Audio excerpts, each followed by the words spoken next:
So we're here today in the western Algarve, only a short distance from well-known holiday destinations such as Villamora, Portimao, Lagos, Albufeira, etc. We're with Keith Russell, owner and proprietor, shall I say, and guide at Algarve Fishing Adventures.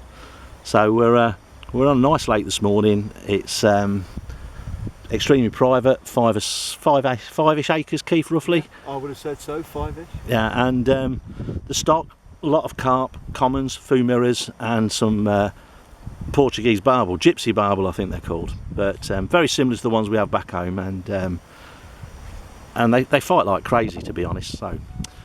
So Keith, give us a little bit about your fishing background from when you was a wee lad. Well, like most youngsters, I started with a relative or a brother bringing home a little spinny rod and a fixed ball reel, went down the local canal, caught a few little roach and perch after probably 6 or 8 visits, and from there went through my teenage years at school, fishing with my pals, not catching much. And one day I just walked into a tackle shop in Leicester and I met Ivan Marks, Roy Marlowe and Graham Barry, the shop manager, and I would say we became very good friends, and for many years travelled around the country with them, fishing quite big matches, and ended up in this, my office. Nice office too. So basically match fishing background then, yes. Predominantly, Keith, and fishing with some great names there, and hey up. Sorry, just do it.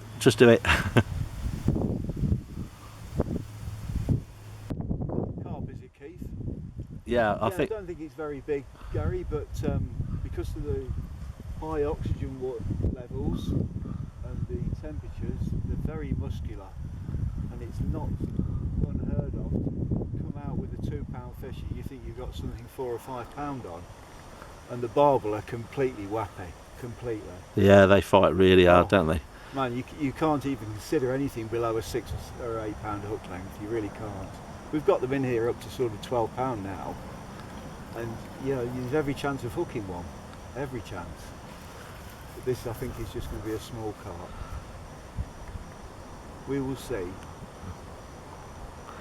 So when you're guiding, Keith, you know, this is an ideal place to bring people that from, you know, a pleasure fishing, match fishing type background that's similar to a commercial water back home. You know, plenty of bites, plenny of action, sitting in the sunshine. Incidentally, the Algarve gets about 300 days of sunshine a year. It does, yes. And that's why most of us are here, living here. And of course that means more days on the bank for everybody. But I would have said the stock in this lake is probably 70%, 75% carp, and the rest being barbel. Of course we've got an indigenous species, the bigmouth bass, largemouth bass, black bass, whichever you want to call them. And that can be fun on the lures and the spinners especially.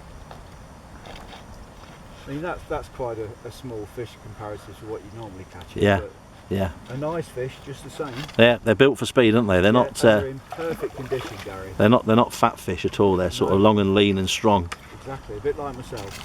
A bit like yourself, yeah. So basically, well, you know, when you're guiding, Keith, what's a normal day consist of? I mean, you guide for anglers that are, you know, maybe here on holiday, got the missus, got the kids, want a day out, you know, father and son, that sort of thing. So you'd arrange to meet them in the morning. Yeah, exactly that. I normally base it on how it would work. It would be, I would say to somebody else, if you've got transport, a hire car, if you're here on holiday, for example, I'd send you a Google pin location to your phone, which you can then use it like a sat-nav and come and meet me. We come in here at an agreed time. Depending on the time, we normally do an 8-hour day, but I'm flexible. If somebody wants to come at 5:30 in the morning, that's not a problem. And then we'll fish for the day, usually catch a lot of fish. I can't say all the while because it's fishing, it's natural fishing. But that's your normal day.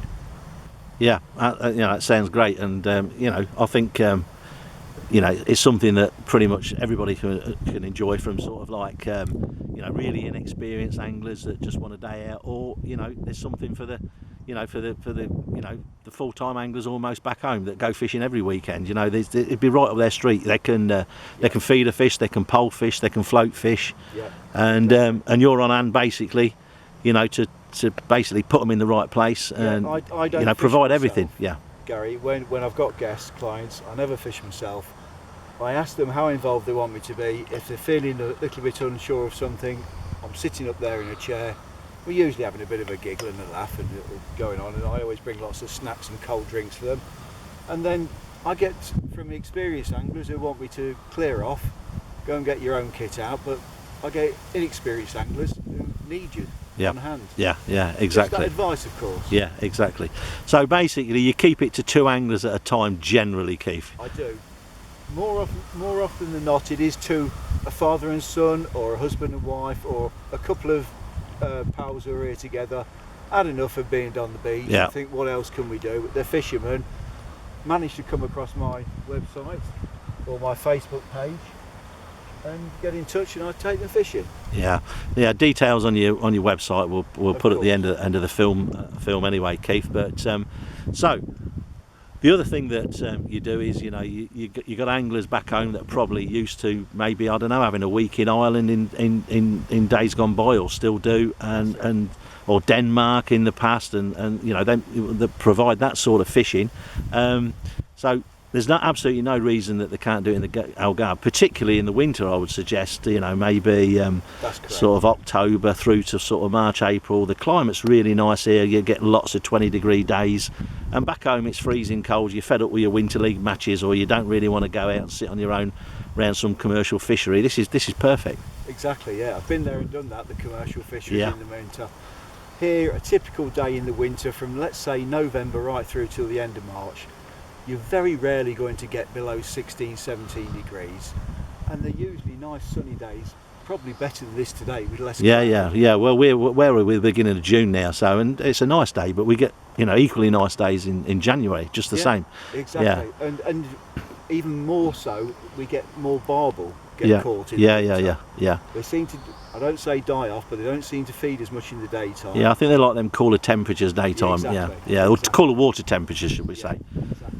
So basically, there's 2 strings to your bow. You're taking the holiday angler out, father sons, whatever, and then there's the opportunity for people to come here and actually fish for 3 or 4 days, 5 days, 7 days, and the availability on cheap flights in the winter from the UK, from all the major airports to Faro is really good and very, very cost effective. I mean, we all pick up flights for less than €30 one way, so, and then there's the availability of hotel rooms, which I presume are also at competitive price in those winter months. That's right, Gary. And what we're going to be doing for this winter coming is we're going to be offering anglers a 4, 5, 6 day package where we'll arrange the transport, we'll arrange the hotel, I'll bring them fishing. They can do as much or as little as they want, or if they want to have a day off and go sightseeing, all they've then got to do is get one of these cheap flights off Jet2 or Ryanair. Yeah, Ryanair, EasyJet, there's loads of them available. Car is cheaper in the winter. Car you can do as little as £5 or £6 a day. It's unbelievable. Yeah, and hotel rooms,